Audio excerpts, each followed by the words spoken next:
Token generation events, or TGEs, can be one of the most critical events in the life cycle of a crypto company. But in the last couple of years, many teams and founders have failed to effectively launch their tokens. Hey, Ramsey here from Jello, and in this video, we're going to be exploring TGEs, and more so, how you can have a successful TGE and avoid complete disaster. But why should you listen to me? Well, I run a marketing and go-to-market firm that specializes on crypto startups. And we've worked with a breadth of teams across the space, from people developing ERC standards to privacy wallets to L1 blockchains themselves. And we've helped them with their go-to-market marketing, and that includes token launches. So in my time, I've seen a fair few token launches. I've been a part of them myself. So before we get into the video, I just want to lay out a few truths to add some nuance to the conversation around TGEs. The first is a successful TGE might not save a bad product, but it can amplify a great one. The second is a successful TGE does not equal survival, but it does provide you a much better opportunity and a chance of survival. And in crypto, everything is around optics. So if your chart looks better, people probably have more conviction in your product, no matter how good or bad it is. And finally, a failed TGE is not the end of the world, but if you do manage to cock it up somehow, it's much harder to convince those people to trust you again, especially considering how irrational people in crypto actually are. So in this video, I'm going to break down the following: why most TGEs today fail, how you can structure your TGE effectively, and provide a real checklist of some items you need to take care of to make sure that you do have a successful TGE. And if you stay till the very end, there's some more alpha waiting there for you. So why are strong TGEs such a rarity nowadays? Well, I think it boils down to about four things, which I'm going to cover right now. The first is overinflated valuations. Many projects this cycle have taken on excessive venture capital funding. And this has meant that they are raising their rounds, their private rounds, at very high valuations. And so when they go for their public round launch, they're launching at really high valuations that are quite unrealistic, let's say, considering where the products might be or how much traction they actually have.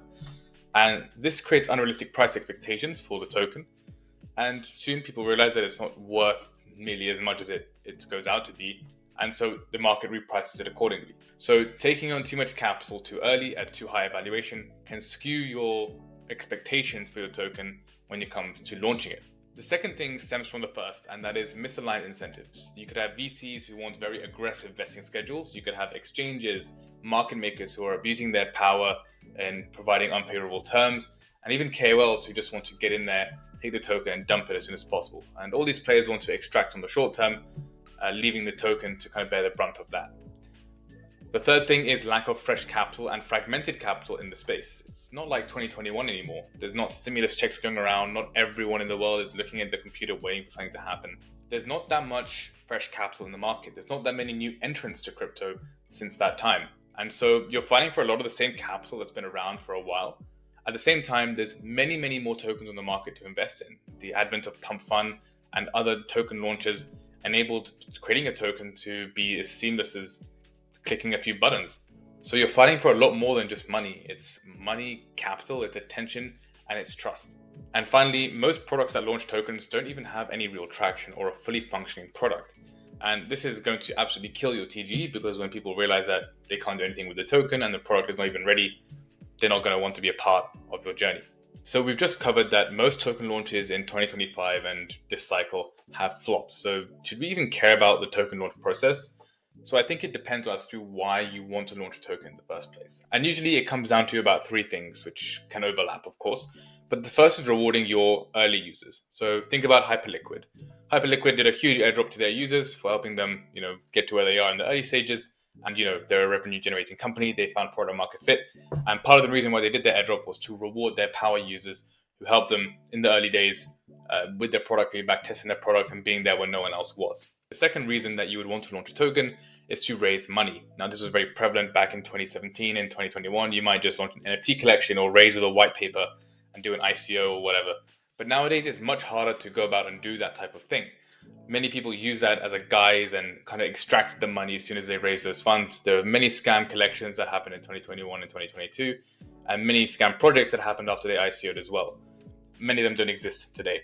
But there has been a little bit of a resurgence in the ICO model to raise capital through a token presale, notably Pump Fund, which happened about 3 days ago on the 12th of July, 2025. At the time of recording, it is the 15th of July, 2025, and they raised about 500 or 600 million. And also Plasma, who raise another 500 plus million through some sort of pre-sale mechanic as well. However, both companies are quite exceptional circumstances. Obviously, Pump Fund has driven a lot of revenue in the past, have found some level of market fit, and has been a player in the space facilitating a lot of value exchange.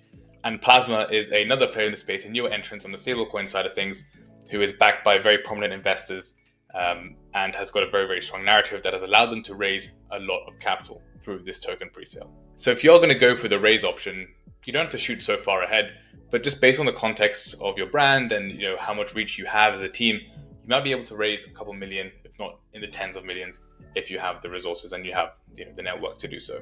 And the final thing is that your token will improve the product experience.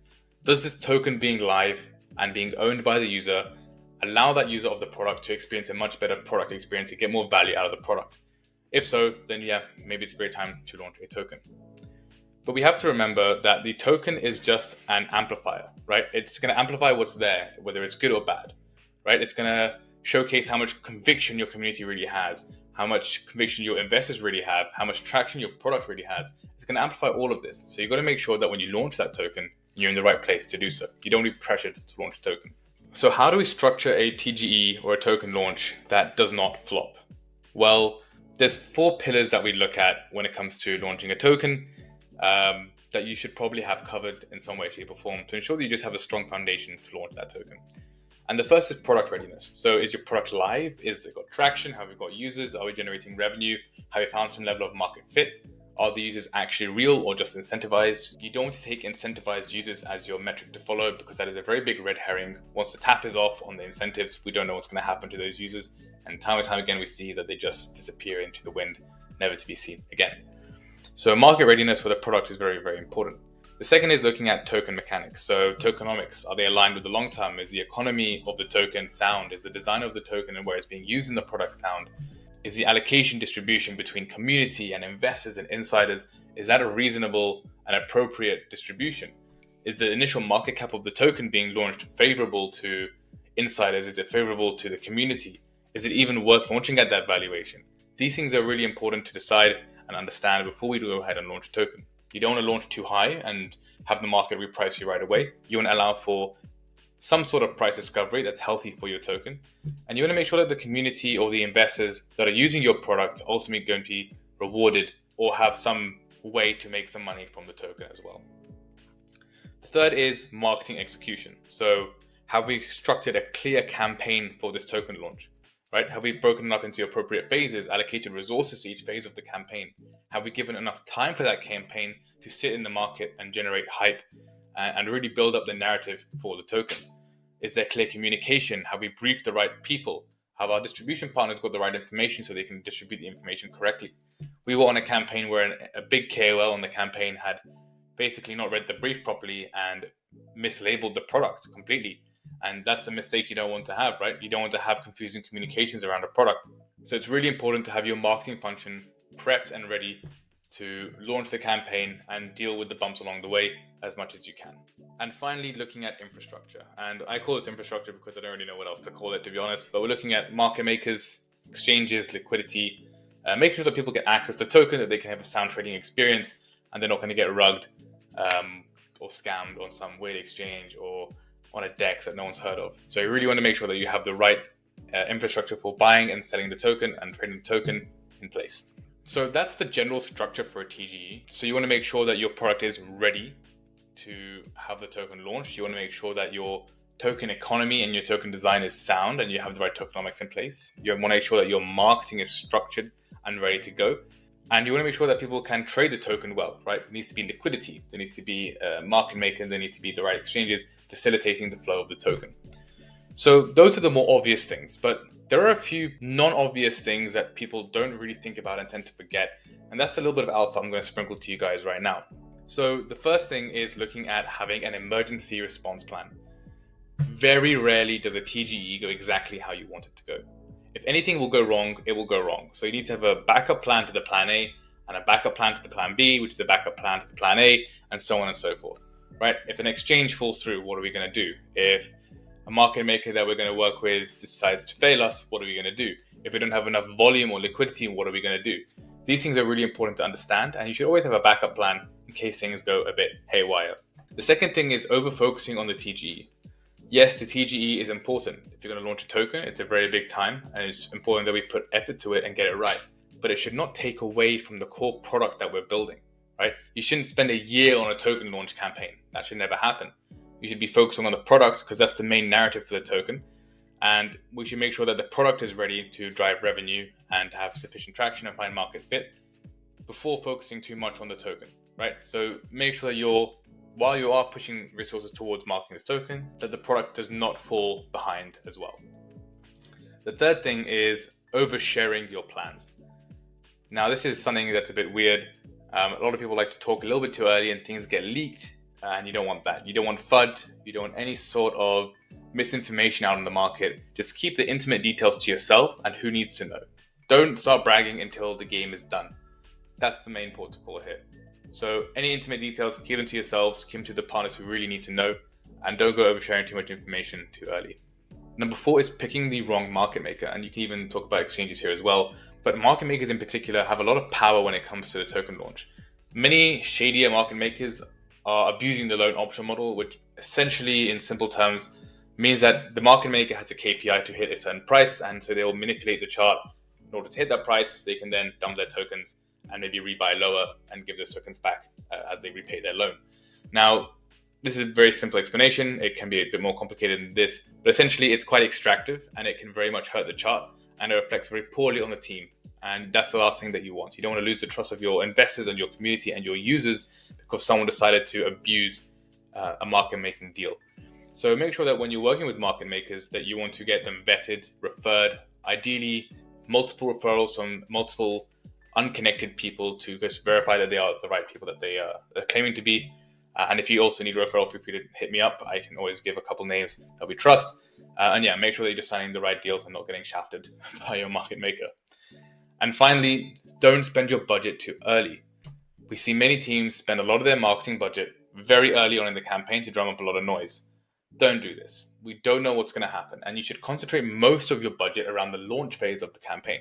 We normally split our campaigns into kind of 3 sections: the pre-launch, the launch, and the post-launch.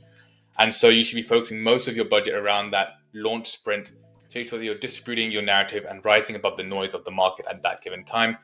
And if you spend your budget too early, you won't have enough resources to overcome those delays and overcome those hits. So allocate resources accordingly to different stages of the campaign. Try not to get too excited and splash cash everywhere. And yeah, just do not overspend. Try to allocate resources as best as possible. So again, your TGE is going to expose the real strength of your user base, the real conviction of your community and your investors, and the real traction behind your product. So we have to make sure that we take it seriously. You don't just need hype, you also need clarity, coordination, and execution. And you have to remember, there's no second first token launch, right? You only get one shot. So if you need help launching your token, from structuring the campaign to deciding what narratives you want to run, and even executing that campaign, feel free to get in touch with us at Jello through the links in the description, or you can even hit me up on my Twitter or my Telegram at Yonko Rambo. And as always, if you enjoyed the video, feel free to like, comment, subscribe, and share it with your friends. And we'll see you in the next one.